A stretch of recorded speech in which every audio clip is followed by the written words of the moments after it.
There comes a moment in every healing journey when something begins to shift. Understanding your past is not the end of your story. It's just the beginning. Because once you start recognizing your patterns and you begin to meet yourself with compassion instead of judgment, and you have the ability to pause instead of react, you've increased your capacity and you're able to start asking a new question. How do I move forward? How do I take everything I've learned about myself and begin to create the life I've been dreaming about? Welcome back to the It's Your Story to Tell podcast. I'm Megan Babcock, and today we're continuing our journey of becoming unstuck.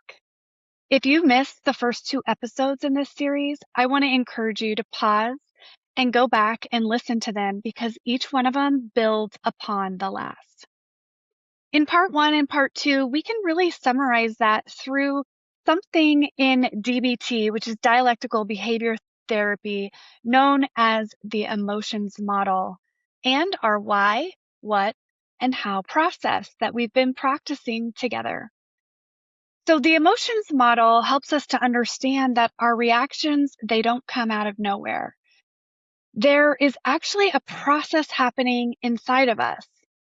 First, something happens. Maybe it's a conversation, a comment someone makes, or a situation at work or something happening in a relationship. Then we interpret what happened. Our brain quickly gives meaning to that moment, often through the lens of past experiences or beliefs that were formed a long time ago. That interpretation creates an emotion. So you may feel hurt, defensive, anxious, rejected. That was often for me, frustrated, or misunderstood. And then that emotion is what drives our behavior. It influences the words we say, the tone we use, whether we shut down or push back, people please, or try to control the situation. And most of us, we've spent so many years stuck in that reaction at the end of this process without even realizing all of the things that happened earlier in the chain. So the work that we've been doing over these last 2 sessions before getting to part 3 is about slowing down that process, gaining understanding so that you can choose how you want to move forward. We talked about the why, which is, why did I react that way? And oftentimes the first answer, it's only just the surface. So I want to encourage you to ask why more than one time. So why did that comment bother me so much? Why did I interpret that moment the way I did?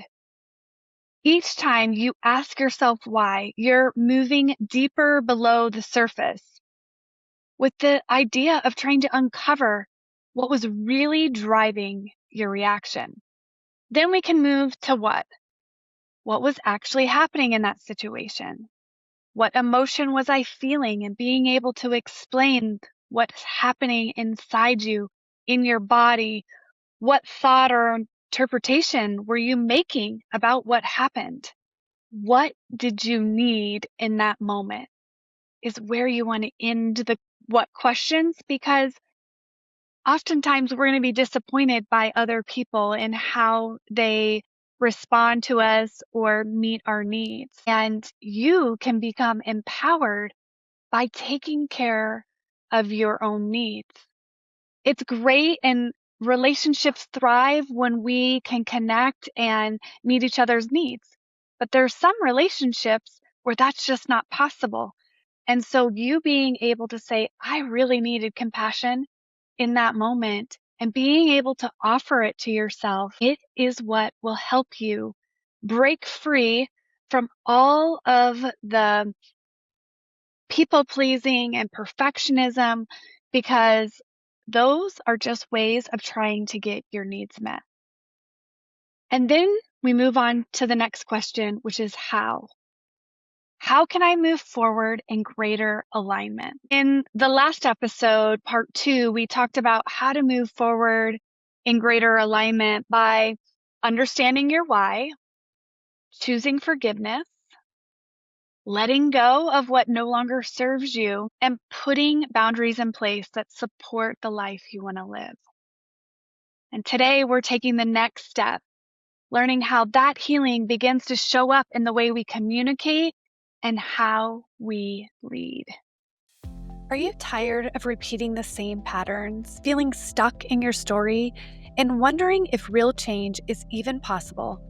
In my book, Unstuck, Break Free from What's Holding You Back and Create a Life You Love, I walk you through the path from survival to transformation, blending faith, neuroscience, and soul-deep healing. This book, it's not just words on a page. It's a companion for your journey.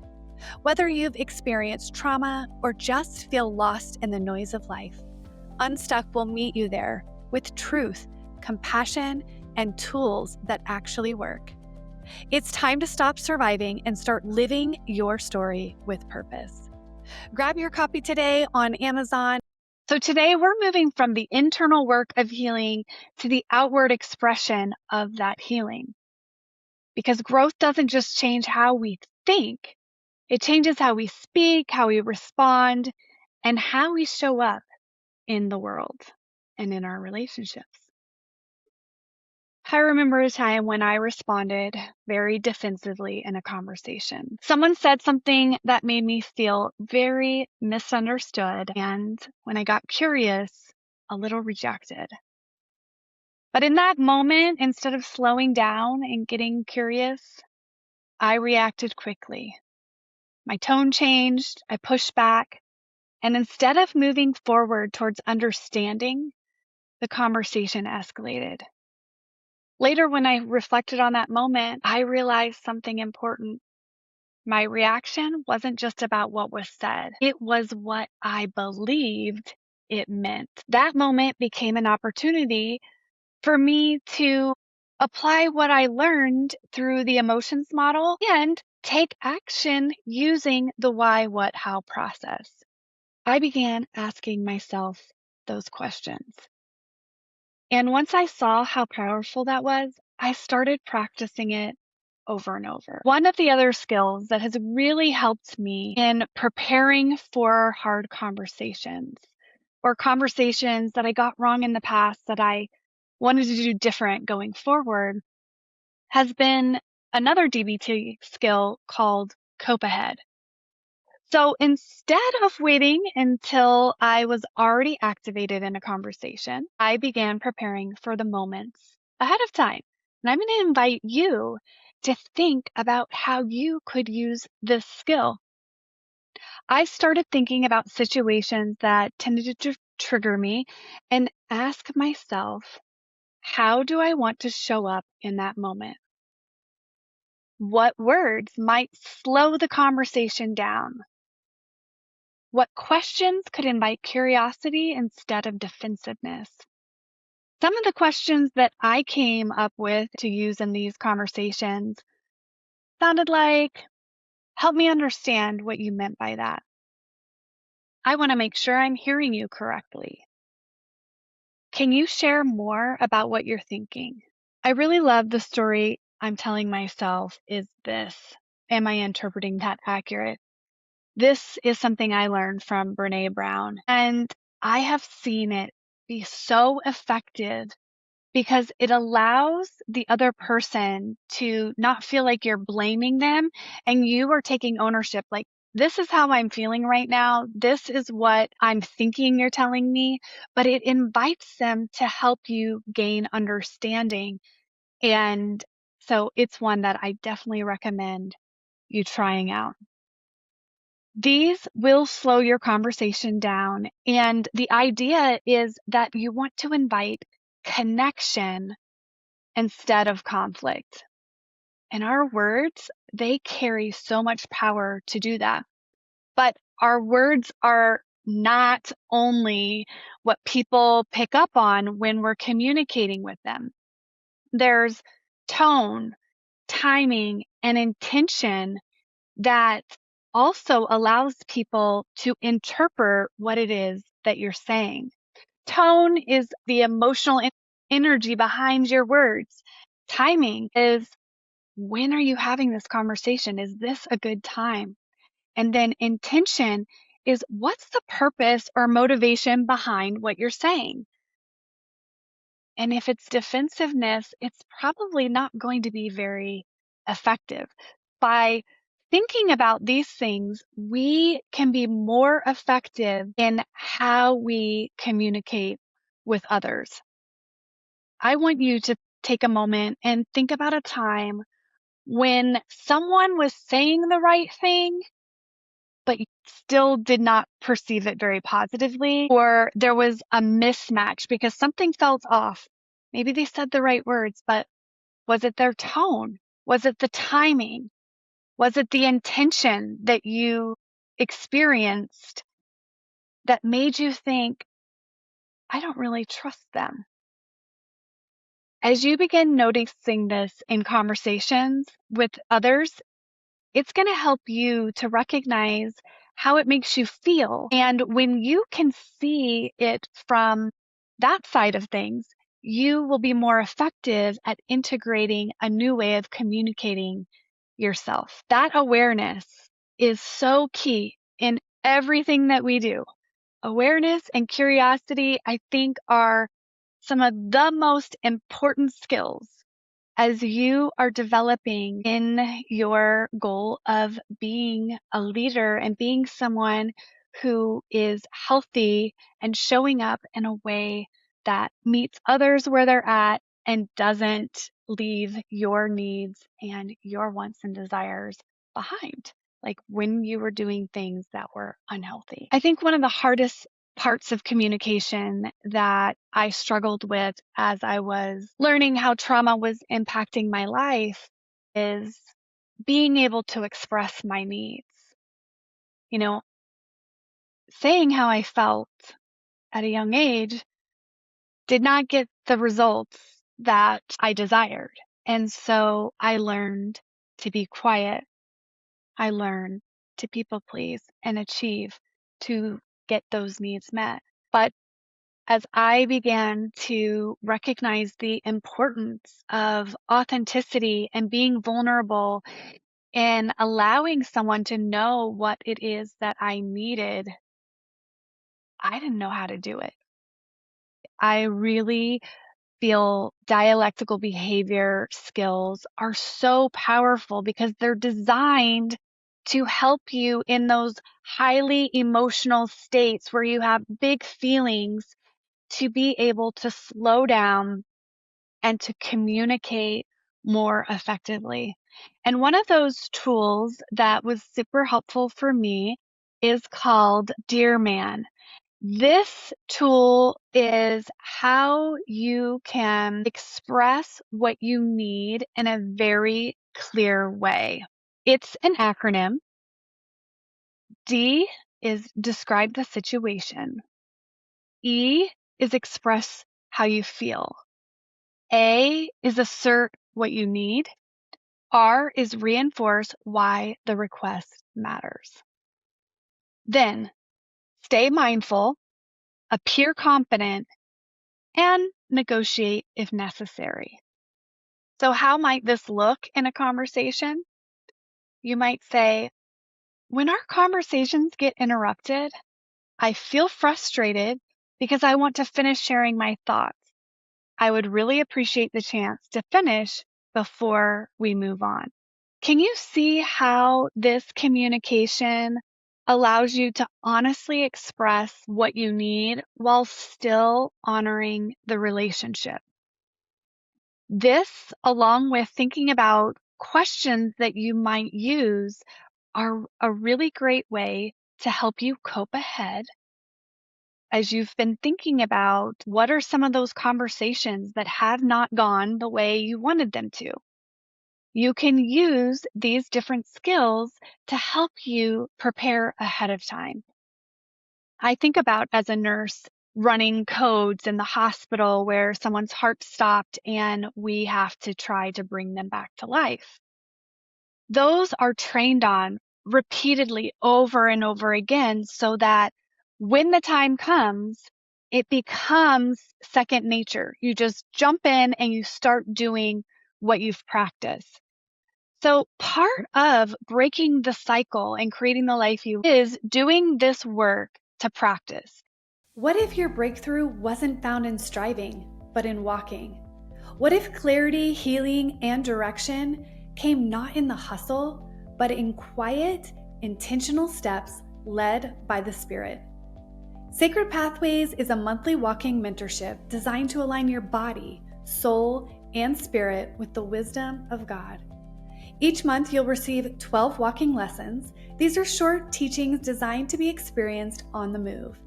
You'll also get one live group session and access to a community of women committed to walking in purpose. This is more than a routine, it's a rhythm of renewal, a sacred invitation to process life with God, one step at a time. If you're hungry for deeper intimacy with the Lord, clarity in your calling, and healing that moves through your whole being, this is your path. Join Sacred Pathways and start walking in wisdom today. Now enrolling on itsyourstorytotell.com. Let's continue to recognize the power of our words because it gives us a greater desire to change something. So if you remember, God created the world and everything in it using his words. And you and I, we were created in his image, which means our words carry that same creative power. If you think back to your life before you started doing this work, and you think about the thoughts that you had and the words that you said, the life you were living probably looked very similar to those words. I know that as I look now and I see how much my words have changed and the way my thoughts have changed, my life looks totally different, but it's definitely in alignment with the words that I speak over myself. So this is so key in developing the ability to move forward, taking those thoughts captive and recognizing the words that you're speaking. And it also has power in your relationships. As I began to be so intentional about understanding how I was showing up and how people were experiencing it, it gave me a lot of motivation to change because it wasn't in alignment with who I really wanted to be. And that transformed my relationships. It's given me an amazing marriage. I have a great relationship with my kids, and we know how to talk about our feelings. I'm so excited for you to start using some of these skills so that you can continue to move out of survival and into a place of leadership and service. Everything we've been talking about is helping you to move from the places that had you stuck to who you were created to be. And you weren't created just to survive, just to cope.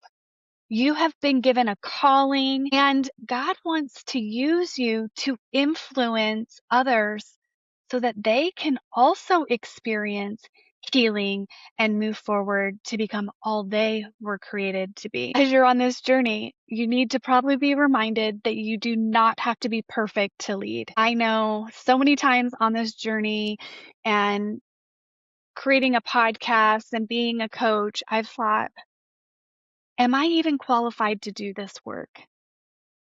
Things will come up in your life and you'll kind of take a step back and you might fall into an old pattern or say something that you wish you hadn't said. But it's what do you do when that happens that makes you a great leader?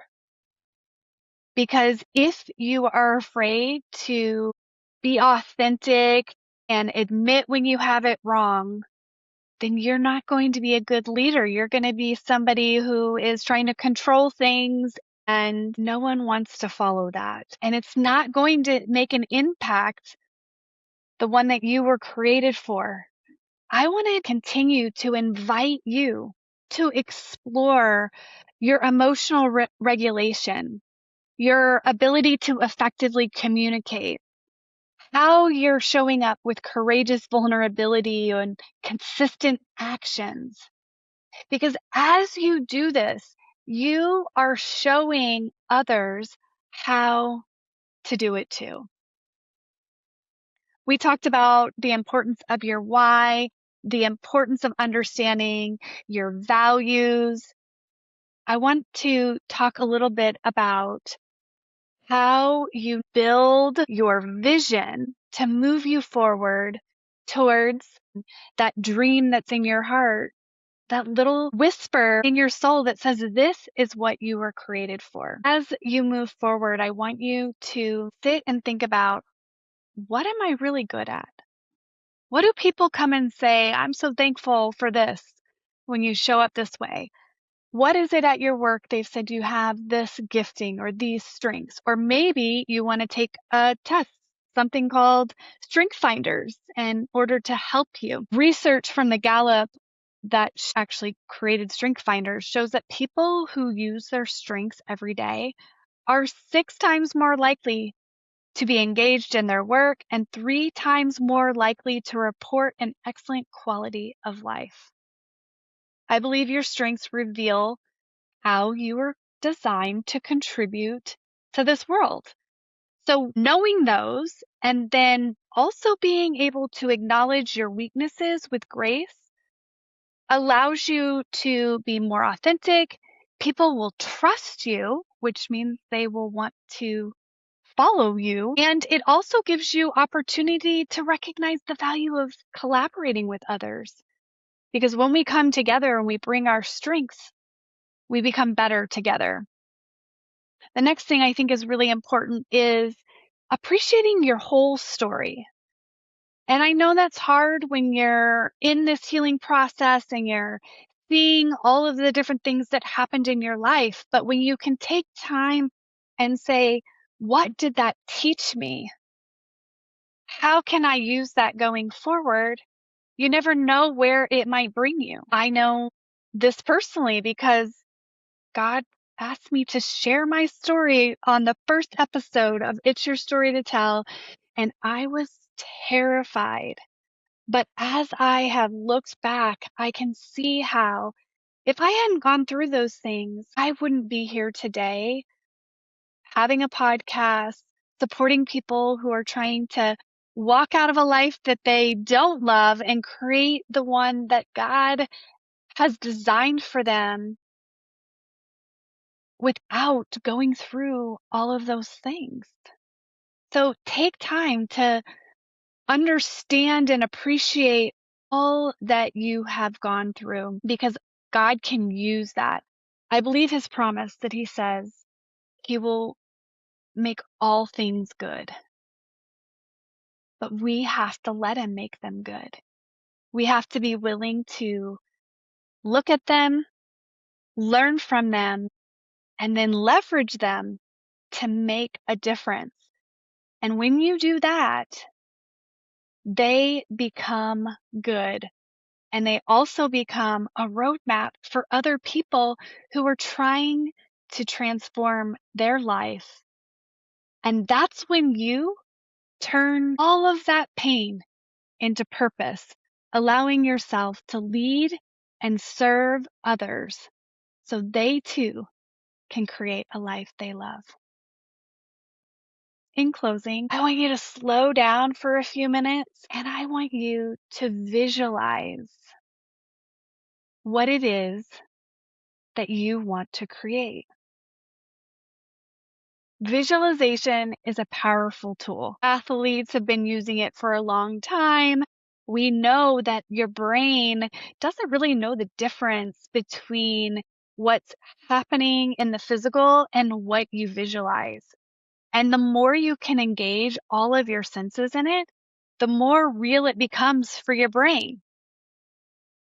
Would you write it down? Create a dream board. Create a vision statement for your life that helps you to check whether you should be doing something or not so that you can continually create alignment for what it is that you are trying to create. And then would you take 5 minutes every day to sit with that dream that's in your heart, having to take action on it or do anything with it. Because what happens is as you visualize it, part of your brain called your reticular activating system comes online. And this part of your brain, you know it because it's the part that when you get a new car and you're like, I got a car that is this color because I never saw that color. I wanted it to be unique. And then you drive off the lot and you start seeing not only that car, but the color that you thought was so unique. Your brain wasn't looking for it before. But when you tell it to look for it, that you have value in that, it starts to see it. So just by taking this first step of visualizing it and spending time with it every day, I believe God is going to start showing you what is the next step to take. He's going to bring people into your life who can collaborate with you to create what it is that He has for you. That vision, though, it's just a tip of the iceberg. God has something so magnificent for you and for your life. Just take it one step at a time and let Him reveal it and walk with Him, because He knows the plans He has for your life. And He will do an amazing work in and through you if you allow Him. I really hope this 3-part series has given you insight and tools to help you begin moving forward into the life you were created for. Remember, your story matters, your voice matters, and the life you dream about is the life that you were created to build.